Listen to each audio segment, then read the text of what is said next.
Hello, virtual soap makers. Today I am making Sweet Rose Soap fragrance with a lovely blend of hibiscus raspberry tea rose. It is quite yummy, but it has some problems. Being in the floral family, this fragrance accelerates.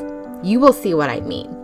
Everything seems rosy, and then bam, it's a rock.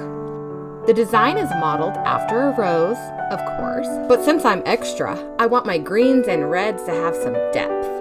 I'm also obsessed with soap dough embeds using my dough extruder, so I will be placing white dots and hearts as well. And there will be soap frosting. Why do I keep doing this? I don't know. Today worked out better. The key was doing the frosting fragrance-free.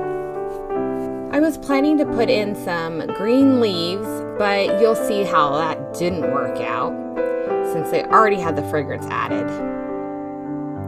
So I hope you enjoy Sweet Rose today. I've got to tell you, it's one of my favorite fragrances, and I'm not even a rose person. It's just really nice. Remember, great soap doesn't have to be boring. Enjoy!